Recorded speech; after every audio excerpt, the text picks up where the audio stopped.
First of all, Mr. Tarabusi, congratulations on the MotoGP and WSBK victories for the year 2022. Ducati are world champions once again. Failed 3 years ago. Alvaro Bautista is up. In 4 races on the spin. Bagnaia is your winner here in the Malaysian Grand Prix. Thanks a lot. I'll pass your congratulations to my colleagues here in Bologna. Okay. And as we all know, the V4 Desmosedici Stradale was developed extensively in collaboration with MotoGP. Yeah. So could you take us through that journey, how from the MotoGP you went to Stradale and then finally to the V4 Gran Turismo? Yes, we in Ducati, we invest a lot in Ducati course, in the racing, because we think it's a great asset, not only in terms of branding, but also in terms of technology development. We usually apply a process that we define technology transfer. We develop all the technologies at the beginning in our MotoGP or Superbike racing department. They start developing technologies, know-how, algorithm for managing ECUs and so on. And then this technology goes down to the production bike. So it starts from the top production bikes, so the top of range, and then it goes down also to the models that are not at a high price level, okay? So in this case, the engine, we started developing this V4 engine at the very beginning. We are talking about beginning of 2000 with our MotoGP, okay? We started with that engine. Then the first production bike to feature this engine was the Panigale V4 with the engine that we called Desmosedici Stradale. That was an engine that got the same architecture, the same concept of the MotoGP engine, obviously with many modifications that are needed for a mass production bike. And then this engine that now we have in our sporty models that are now Superbike, the Panigale V4, and in our Street Fighter V4, and they do feature the Desmosedici Stradale engine. Now this engine has been modified, changed a lot in order to be more functional in a motorcycle that it's not a racing motorcycle, and so that's the reason why we developed the evolution of the Desmosedici Stradale, that was the V4 Gran Turismo. That is the engine that equipped at the beginning the Multistrada V4 that we launched a few years ago. And now this engine, that is for us a very important platform that in our plans is going to equip all of our top of range models in our product range. Now that engine has moved also to this new Diavel V4. Okay. So I've been riding this motorcycle for the past couple of days and it's been an amazing experience. But during the product presentation, you guys did mention that this motorcycle gets the rear bank of cylinders deactivation technology. Yes. That is currently only shared by the Multistrada V4 Rally. Yes, so exactly. How did the development team come up with the idea for that particular tech? Well, the idea, when we first developed the first deactivation system that was installed in the first generation of Multistrada V4, I mean the rear cylinder activation only at idle, in idle condition. When we developed that system, our intention was to have a system in order to reduce the heat transfer to the rider, okay? So obviously when you have a V2 or a V4 engine, you have 1 or 2 cylinders that are in the middle of the legs of the rider. So they deliver a lot of heat. So our idea was to reduce the heat to the rider, also partially also to the passenger, but mostly to the rider, okay? And so that's the reason why we developed this kind of rear cylinder deactivation system that deactivated the rear cylinder only at idle speed. You know, that is obviously the most critical situation when you stop at the street light, for example, in summer. So that was our main objective in that case. Then this system also helps in order to reduce the consumption and emission, okay? Because the engine works in certain condition at only working with 2 cylinders and not 4. And then this V4 Gran Turismo engine that is on the new Diavel V4 and also on the Multistrada V4 Rally that you have just launched this year is the first step of evolution of this system. In this case, the deactivation of the rear cylinder is not only at idle condition, but it's also in certain condition in order to help further the reduction of consumption, emission and heat transmission to the rider. So I'm not going through too much in detail of the system, but in order to give you an idea, when you are in first gear, the engine always works with 4-cylinder active.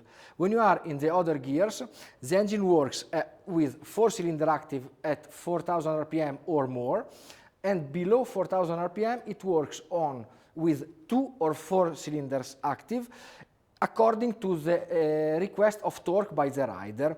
In this way you have a reduction of consumption emission also during the movement of the bike. Obviously also in this development of this system at idle speed the engine works always with 2 cylinders active. All right. Also in your product presentation yesterday I noticed that you have only launched the V4 model. Is there a V4S coming with electronic suspension and maybe radar? No, at the moment we don't have in our program an S version because we decided to launch only one version that is already full spec. This version doesn't have electronic suspension and doesn't have radar system because, first of all, it would require a dedicated, much more complex and above all much heavier electronic system. That is the one that we have, for example, in the Multistrada V4S. And given the fact that the main objective during the development of this Diavel V4 was the reduction of weight, that's the reason why we preferred to use traditional mechanical suspension and not having a radar system on this bike. Okay. Now I've been riding this bike at Jebel Hafid, and two things that I noticed was that this motorcycle handles exceptionally well at speeds above 180 kilometers an hour, and also when the rider does make a mistake, it is very forgiving, as in the electronics are so balanced and so accurate that the chances of crashing or making a very fatal mistake are very low. So how did you manage to achieve this level of accuracy with your electronics? Well, the development of our electronic rider aids has always been one of the main field of development for Ducati since many years from now. We have talked about the fact that we get a lot of technology from the races, and this is one of the fields where we get a lot of know-how from our racing department because, for example, traction control, and it is something that we got directly from our racing department.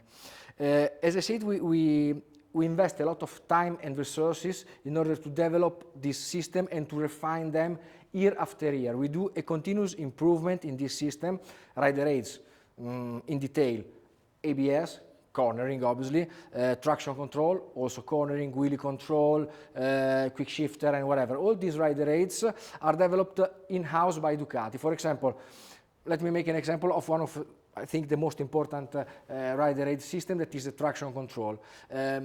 We do develop everything about the traction control in-house. Everything, I mean that also the algorithm that manages the system is developed in-house by our department in Ducati.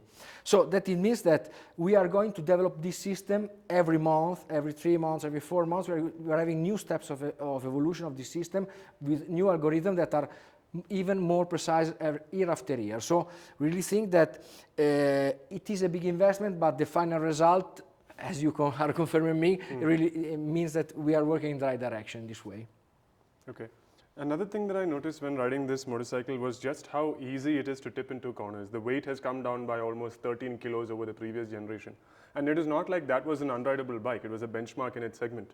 So could you tell me how you decided on what to improve to arrive at this amazing product, and also give us an insight about Mr. Alessandro Vaglia's contribution to the project? Well, Alessandro Vaglia, that is our lead tester, he fell in love with this bike starting from the very beginning of the development of this project, starting from the very first prototypes. It doesn't happen so often because the very first prototypes usually needs a lot of things to be adjusted, modified and so on to be acceptable for Alessandro, but in this case the project already started in the best way possible. Anyway, one of the main targets of this project was weight reduction. This is one of the main targets.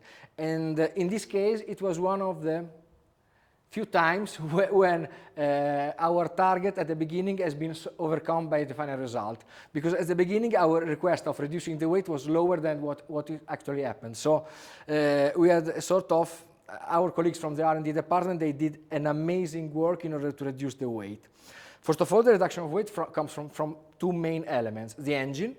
The V4 Gran Turismo is, in this case, something like something that is not so intuitive, but it is lighter than the V2 engine. And this is something that looks a little bit strange, but this means that the engine has been developed in a very accurate way and with a lot of refinement in all the little details in order to reduce the weight and the dimensions.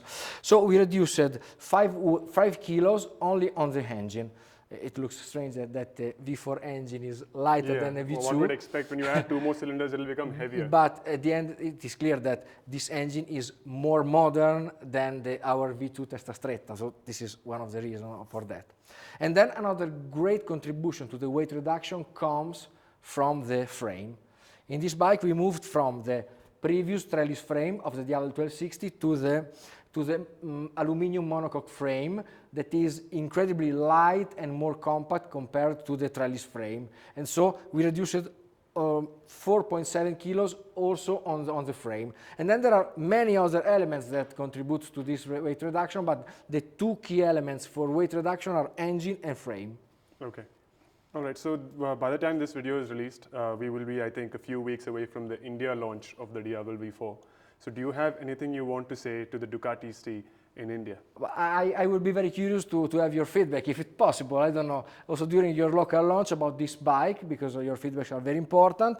And please, test it and enjoy everything about this bike, especially the things that, in my opinion, is what really makes the great difference in comparison with the previous generation, that is the weight reduction, the handling, and the fact that this bike is really becoming now, in terms of riding experience, closer to a sport naked bike than to a cruiser. And I'm sure that you all are going to notice it immediately after a few cures.